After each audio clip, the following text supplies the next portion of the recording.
नमस्कार दोस्तों, आप सभी का एक बार फिर स्वागत है आपके अपने चैनल साई-फाई स्टडी चैनल पर। आप सभी का बहुत बहुत स्वागत है दोस्तों। आज है 4 मार्च और आज 4 मार्च से जो भी इम्पोर्टेंट क्वेश्चन हो सकते हैं वो इस वीडियो में कवर किए जाएंगे, तो प्लीज़ वीडियो को बिना पॉज किए पूरा देखिएगा।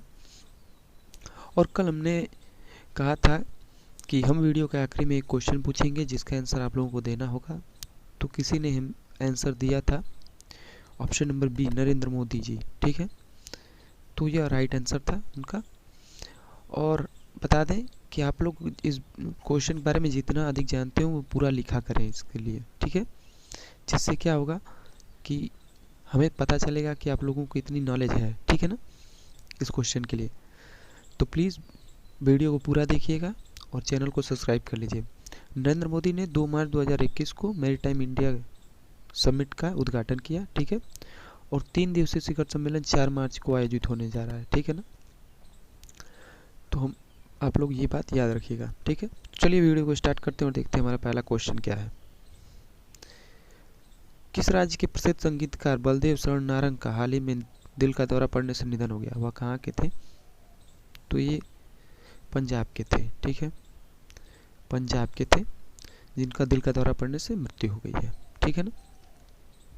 बात है पंजाब की, तो पंजाब की कैपिटल क्या है? चंडीगढ़। तो वहाँ बिगेस्ट लार्जेस्ट सिटी कौन सी है? तो लुधियाना है। यहाँ के विजेंद्र सिंह पार बदनौर गवर्नर है, अमरिंदर सिंह चीफ मिनिस्टर है, ठीक है। यहाँ पे अभी हाल ही में प्रधानमंत्री माइक्रो फूड प्रोसेसिंग योजना शुरू की गई थी। इस योजना के तहत 168 लघु उद्योग चालू किए जाने हैं, ठीक है ना। यहाँ पे एक अबोहर वाइल्ड लाइफ सेंचुरी है, ठीक है। इतना आप लोग यहाँ से याद रखिएगा। चलिए अगले क्वेश्चन की तरफ बढ़ते हैं। किस वन्य जीव दिवस वर्ल्ड वाइल्ड लाइफ डे निम्न में से किस दिन मनाया जाता है? तो ये 3 मार्च को मनाया गया है, ठीक है। 3 मार्च को वर्ल्ड वाइल्ड लाइफ डे मनाया गया है, ठीक है ना। चलिए अगले क्वेश्चन की तरफ बढ़ते हैं। हाल ही में किस राज्य सरकार ने निजी क्षेत्र की नौकरियों में 75% राज्य के युवाओं के लिए आरक्षण को मंजूरी प्रदान की है? तो यह हरियाणा में किया गया है, ठीक है। हरियाणा में राज्य सरकार ने निजी क्षेत्र की नौकरियों में 75% राज्य के युवाओं के लिए आरक्षण की मंजूरी दे दी है, ठीक है ना। बात है हरियाणा की। हरियाणा कैपिटल भी चंडीगढ़ ही है, जो पंजाब की भी कैपिटल है, ठीक है ना। यहाँ गवर्नर सत्यदेव नारायण और आर्य हैं, ठीक है। और यहाँ सीएम मनोहर लाल खट्टर हैं, ठीक है ना। यहाँ पे एक सुल्तानपुर नेशनल पार्क है, एक कालेसर नेशनल पार्क है, ठीक है। यहाँ पे अभी हाल ही में मुख्यमंत्री परिवार समृद्धि योजना लागू हुई थी, ठीक है ना। तो इतना आप लोग हरियाणा से याद रखेंगे। चलिए अगले क्वेश्चन की तरफ बढ़ते हैं। राज्यसभा और लोकसभा टीवी के विलय के बाद अब इसे क्या नाम दिया गया है? तो इसे संसद टीवी, ठीक है ना। संसद टीवी देने का, तो संसद टीवी रखने का विचार बनाया जा रहा है, ठीक। विचार क्या बन रहा है, हो ही गया है कार्यक्रम, ठीक है। इसके सीईओ किसे बनाया जा रहा है? तो रिटायर्ड आईएएस अधिकारी है रवि कुमार को इसका सीईओ बनाया जा रहा है, ठीक है ना। चलिए अगले क्वेश्चन की तरफ बढ़ते हैं। केंद्र सरकार ने हाल ही में 2035 तक समुद्री परिवहन क्षेत्र में निम्न में से किसने कितने अरब डॉलर का निवेश करने की घोषणा की है? ठीक है, तो यह 82 अरब डॉलर, ठीक है ना। प्रधानमंत्री नरेंद्र मोदी जी द्वारा 82 अरब डॉलर निवेश किया जाना है, ठीक है ना। इस निवेश में किया क्या जाएगा? जो कि बंदरगाहों के विकास के लिए, जल मार्ग का विकास और लाइट हाउस के आसियान पर्यटन को बढ़ावा देना है, ठीक है ना। तो इन सब का नवीनीकरण होगा, ठीक है ना। तो ये 82 अरब डॉलर का पैकेज लॉन्च हुआ है 2035 तक के लिए, ये सब किया जाना है। चलिए अगले क्वेश्चन की तरफ बढ़ते हैं। उड़ीसा के मुख्यमंत्री नवीन पटनायक ने राज्य में अनुसूचित जाति और अनुसूचित जाति जनजातियों के छात्रों को छात्रवृत्ति देने कितने करोड़ को मंजूरी दे दी है? तो ये 101 करोड़ रुपए की, ठीक है।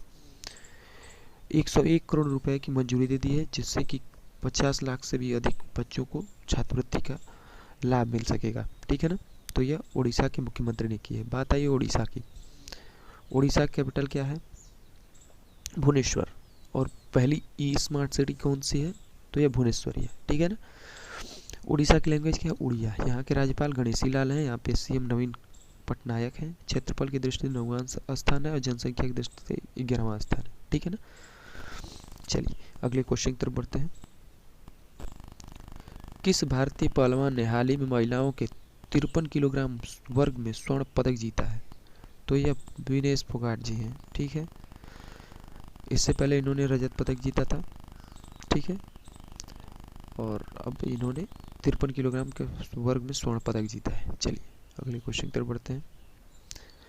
संसद टीवी के पहले मुख्य कार्यकारी अधिकारी के रूप में किसे नियुक्त किया गया है? तो वह बताए तो रवि कपूर जी को सीईओ के रूप में नियुक्त किया गया है। यह 1 साल के लिए यहाँ पे अधिकारी के रूप में नियुक्त रहेंगे, ठीक है ना, संसद टीवी के। चलिए, भारत में अगले 5 वर्ष के लिए किस देश के साथ समुद्री स्थान और समुद्री स्थानीय कार्यों की सहमति व्यक्त की गई है? ठीक है, यह नॉर्वे के साथ होगा। नॉर्वे के साथ समुद्री स्थानीय कार्यों के लिए सहमति व्यक्त की गई है, ठीक है ना। अब इस सहमति में अगले 5 वर्ष तक की यह सहमति है, ठीक है, और लक्षद्वीप पुदुचेरी को इस परियोजना का पायलट स्थल के रूप में निर्धारित किया गया है। पायलट स्थल निर्धारित किया गया है, ठीक है ना।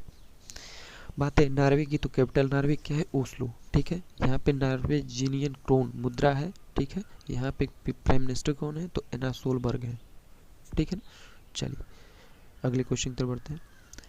हाल ही में कैबिनेट ने नवीनीकरण ऊर्जा के क्षेत्र में भारत ने किस देश के साथ समझौता किया है? नवीनीकरणीय समझौते के लिए किस देश के साथ समझौता किया है? तो यह फ्रांस के साथ किया है, ठीक है ना, फ्रांस के साथ किया है।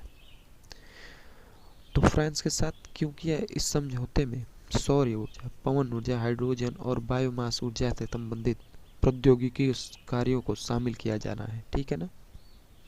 इतना फ्रांस से होगा। अब फ्रांस के साथ इन समझौतों के लिए होगा। तो फ्रांस की कैपिटल क्या है? पेरिस, ठीक है। यहाँ की मुद्रा क्या है? यूरो। यहाँ पे प्रेसिडेंट कौन है? Emmanuel Macron. यहाँ पे प्राइम मिनिस्टर कौन है? जीन कास्टेक्स, ठीक है। यहाँ का राष्ट्रीय खेल फुटबॉल है। तो अब हमारा ये वीडियो समाप्त होता है, और हमने जो कहा है कि हम वीडियो के आखिरी में एक क्वेश्चन पूछेंगे, तो हमारा क्वेश्चन है, और आप लोग इसका आंसर जरूर दीजिएगा। आप सभी से हमारा यह निवेदन है, ठीक है। केंद्र शासित प्रदेश जम्मू और कश्मीर ने खेले गए इंडिया शीतकालीन राष्ट्रीय खेलो इंडिया के दूसरे संस्करण में कितने स्वर्ण पदक जम्मू कश्मीर ने जीते हैं? तो आपके option A 12, option B 11, option C 13 या ऑप्शन डी 14। तो कितने जीते हैं इसको आपको बताना है, ठीक है। तो मिलते हैं आपको अगले वीडियो में कुछ नए ताज़ा तरीन सवाल लेकर। तब तक के लिए गुड बाय।